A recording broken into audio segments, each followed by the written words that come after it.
Ever since Indiana has become good at football, a lot of people have tried to find every reason or excuse to tear them down and talk about how they're a pretender. It's probably because they aren't elite or historic in terms of college football, as actually they are one of the worst teams in college football history. Before last season, the Indiana Hoosiers had never won over 10 games in a single season, and they have not won a bowl game in what feels like forever. Indiana football was always primarily a basketball school, and football was never a priority for them. That was until Curt Cignetti came in. After being a super successful coach at James Madison, Curt Cignetti has now made Indiana one of the top programs in college football over the last 2 years. He literally only has 2 losses to Ohio State and Notre Dame, and so far in 2025, Indiana is ranked number 2 and has a good chance at making it to the college football playoff once again. So how did Signetti pull off this perfect rebuild at a school that never had any football success? In today's video, we're to talk about the rise of the Indiana Hoosiers, how Signetti got Indiana to this point, and how good they could be in the future. But before we get started, if you're a big fan of college football, be sure to subscribe to the channel, leave a like if you want to support today's video, and let me know what player, team, topic, or situation I can cover next. Now let's go ahead and get started and talk about the perfect rebuild at Indiana by Curt Cignetti. This past weekend, I was actually in Bloomington before the Michigan State-Indiana game, and it's crazy how much things have changed since Signetti has gotten there. But if you're looking for an opportunity to see Indiana or your team play, the sponsor of today's video, SeatGeek, is absolutely perfect for you. If you're like me and love college football, SeatGeek is literally the perfect app for you. With over 35 million downloads, SeatGeek is the #1 rated ticketing app. There are more than 70,000 events listed on SeatGeek, including concerts, sports festivals, and more. The NFL is here, the MLB playoffs are currently happening, and the NBA is starting up here soon. Also can't forget college football, which is in full swing right now, and you have college basketball. I personally have attended multiple games after buying SeatGeek tickets, and it has worked out well for me. Not only have I not had any issues, but they also help you out when it comes to getting tickets, as they have your back as they rate each ticket on a scale of 1 to 10, so you know you're getting a good deal. The green dots are better, the red dots are obviously worse. Every ticket also is backed by their buyer guarantee. And of course, you guys know the drill, I have a code for you for your next college football game. You can use the code FISHER10 for your next set of tickets at SeatGeek, and again, that's 10% off with the code FISHER10. Make sure you click the link down in the description and download the app if you don't already have it. We are in the best part of the college football season, so make sure to get in on the action and get your tickets today through SeatGeek. Thank you to SeatGeek for sponsoring today's video. Okay, so before Cig rebuilt things in Indiana, the Indiana Hoosiers were not exactly known to be synonymous with the sport of football. From 1899 to 2024, only 4 head coaches in team history finished their tenure in Bloomington with a winning record. Bill Mallory was the only coach who really had a right to claim anything, as he took the Hoosiers to 6 bowl games from 1984 to 1996. There have been some decent moments in some decent seasons, and they've also had a couple of good players. Guys like Nate Sudfeld, Tevin Coleman, and Jordan Howard were stars for them, but as we entered into the Tom Allen era in 2017, the Hoosiers were truly a mixed bag. After being the defensive coordinator for the Hoosiers, he was upgraded to head coach after Kevin Wilson was given the boot. Tom Allen was a local guy to Indiana, so many thought that he would be able to bring the energy and the local ties necessary to improve the football program. Except, on November 30th of 2023, he had now finished his 3rd straight losing season. After looking like he was going to be the coach of the future, he had been fired. He ended up going 33-49 as the Hoosiers' head football coach, and during that 2023 season, they dropped their final 3 games to go 3-9. But it wasn't all bad during the Tom Allen era. There were some remarkable highs and lows. During the 2019 season, things were really good for them. They ended up having a 4-game winning streak from October to early November that included road wins against Nebraska and Maryland, and they had their first winning season in 12 years. They were also a couple plays away from beating Tennessee, but Indiana reached national prominence in 2020 as they went 6-2 during the shortened season. They had that crazy Michael Penix 2-point conversion play against Penn State, a win over Michigan, and a good win over Wisconsin. They ended up finishing at number 12 in the polls, which was their best finish since 1967. Sadly, that season was still sort of a what if, as they were close against Ohio State but could not get over the top, and then they lost in the bowl game against Ole Miss, but Michael Penix Jr. got injured, so that was a big reason why they had a fall off. Going into 2021, they were ranked in the preseason top 25 for the first time in seemingly forever, but they blew it. They got absolutely humiliated by Iowa on the road in week 1, and they had a disastrous season. That was the tipping point of the Tom Allen era, and things were never the same since then. Michael Penix Jr. transferred over to Washington and became one of the best players in the country. Some of his coordinators like Kane Womack and Kalen DeBoer left for better jobs, and all of a sudden IU was back to their losing ways, and it looked like all their momentum was now gone. But then, insert head coach Curt Cignetti. It's not often that a coach waits until he's 60 years old to get a real opportunity, but that was sort of the deal that Curt Cignetti got. It seemed to be an endless string of forgotten success. His father Frank was a member of the College Football Hall of Fame after having an incredible coaching career at IU Pennsylvania and West Virginia. Cignetti ended up playing at West Virginia and would eventually go into coaching. He was at Pitt, and then quickly rose the ranks also at Indiana University in Pennsylvania before taking over as the head coach at James Madison. That is where he significantly improved, as he really built the Dukes into a good program and ended up helping them get up to the FBS level. He was at JMU from 2019 to 2023, and he was successful everywhere.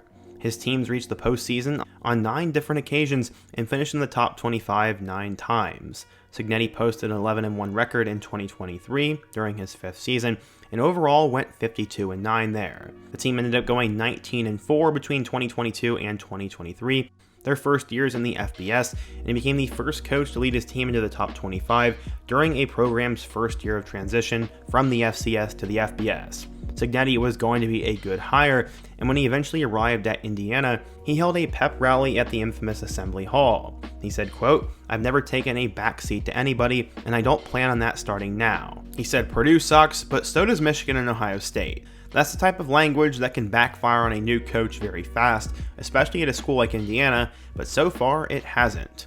That unique personality and confidence has helped Signetti build Indiana into a winning program, and the first thing he did when he got to IU was he noticed he needed a serious upgrade at the quarterback spot. Indiana needed an older, established quarterback, and he went and found Curtis Rourke from Ohio, who no one else seemingly was that in love with. He was good for the Bobcats, but he was barely a top 25 quarterback in the 2024 portal. There were also plenty of other weapons, and Signetti brought in a ton of transfers for 2024, and it led to a magical first season. Obviously, expectations weren't going to be that high going into 2024, but Signetti quickly proved that he was a little bit different than other coaches who had come to Indiana. He was ready to win right away. They ended up winning their first game against Florida International 31-7 before destroying Western Illinois 77-3. Cool, you beat 2 really bad teams. The big test was going to be week 3, as they'd be playing a Big Ten opponent on the road. Indiana came out firing on all cylinders as they won this game 42-13 and then knocked off Charlotte. They are now 4-0, going into a huge game against Maryland. Fans were starting to come to the stands, and some wondered if Indiana was legit. They ended up being legit, as despite some early struggles, they would win 42-28, 5-0. After that, they go on the road and defeat Northwestern 41-24, and they are now bowl eligible on the first weekend of October. This was insane, and now all of a sudden Indiana was being talked about as legit. They would then have a week off before facing off with Nebraska, and in a game I was personally at, they took the Huskers to the woodshed. They won 56-7, and now they were a legit playoff contender in year 1. But would it last? College game day came to Bloomington for their matchup with Washington, and with a backup quarterback, they won 31-17. Then after being down early against Michigan State, they would rally in the second half, winning 47-10. Indiana was now 9-0 with a 6-0 record in the conference, and this is when the hating began. Everyone said they were a pretender, everyone said they beat up on bad teams, nobody wanted them in the playoff discussion, and for some reason, for a team that was historically horrible, they hated the story. Everyone kept putting them in hypothetical matchups against Alabama, Ohio State, or Oregon or something, instead of just giving them credit for being undefeated. They'd end up facing off with their first blue blood on the schedule in Michigan, and while the game didn't go according to plan, they won 20-15 after a late defensive stop. Yes, this was Michigan's worst team in a little while, but to be fair, this same Wolverines team then went and beat Bama and Ohio State to finish the season. It was an impressive win for Coach Cignetti, and this was the first time Indiana had ever won 10 games in a season, and now they would face off with number 2 Ohio State. Honestly, the score makes this game look a lot worse, as they did not execute on a punt, which led to Ohio State points. They let up a punt return touchdown, and then Ohio State had a late score when they theoretically could have taken a knee. I'm not trying to move the goalpost, but the 38-15 score makes it look like it was a complete bloodbath when it really wasn't. Still, Indiana got beat pretty badly, and everyone was saying that they did not deserve to go to the playoff. After beating their arch rival in the snow Purdue 66-0, the team went 11-1 with an 8-1 mark in the conference and would now have to wait it out. They would ultimately get selected to the new 12-team college football playoff format, and in the first on-campus game, they would face off with the Notre Dame Fighting Irish, the premier program in the state of Indiana, just 3 hours up the road. This game was a lot like the Ohio State game, except the last couple of minutes went better for Indiana, as they had 2 late touchdowns, and had they have gotten that 2-point conversion and had gotten the onside kick, it could have been one of the most ridiculous finishes ever, but ultimately they lost 27-17. I remember the outcry after this game on social media, and it's almost like it was the worst news in the history of the world. People were saying that the playoff was broken, that Indiana did not belong, and that this was just a waste of time. What's funny is it ended up being the closest game of the 4 first-round matchups, but that did not silence any of the doubters. Nobody really cared. So how did Indiana turn it around that fast? Well, they had an influx of experienced talent, they had a good coaching staff, a good quarterback, and they also benefited from a semi-easy schedule. It was a perfect mix for Indiana to have a good first season, and Signetti is just a good coach too. Going into 2025, all of a sudden Indiana would have to regroup though. They ended up finding their new quarterback in Fernando Mendoza, whose little brother Alberto was already on the roster. They grabbed a couple of running backs out of the portal, returned their top receivers, and upgraded the offensive line. Going into 2025, they were preseason ranked, but many media pundits expected them to lose in Week 4 against Illinois and be out of the polls and be back to their old Indiana self. Except that's not how it went. After struggling early against Old Dominion, they ended up winning the game 27-14, and then went on to thrash both Kennesaw State and Indiana State. IU was 3-0 going into the game against number 9 Illinois. This game was an absolute beatdown as they beat a top 10 Illini team 63-10. This was the worst loss for a top 10 team in nearly a century, and Indiana was now seen as legit again. Except the excuses came out. They said Illinois was a fake top 10 team and wasn't really any good. Okay. The following week, Indiana ended up struggling a bit on the road against Iowa, but Elijah Surratt made a late touchdown and they ended up holding Iowa and won 20-15. This was a scrappy win, and Iowa is now looking a lot better, so that win looks a lot better.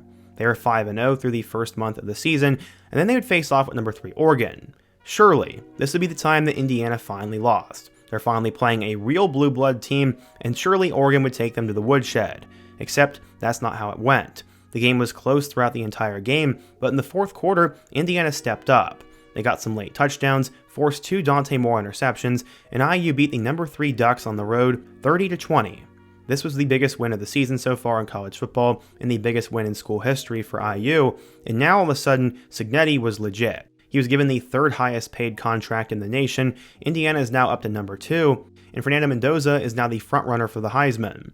The last 2 weeks haven't done much to change that narrative as they beat Michigan State 38-13, and then this past Saturday, they beat UCLA 56-6, who was on a 3-game winning streak.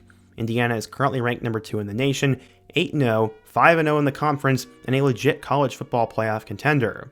The rest of their schedule isn't horrible, as they have 3 road games against Maryland, Penn State, and Purdue, all of which are falling apart, and then a horrible Wisconsin team at home. Honestly, there's no reason why Indiana should lose any of these 3 games, but if there's a game they could be on upset watch against, it's Penn State. I really hope that doesn't happen, but there's a chance that Indiana could go 12-0 and face off with the number 1 Buckeyes in the Big Ten Championship.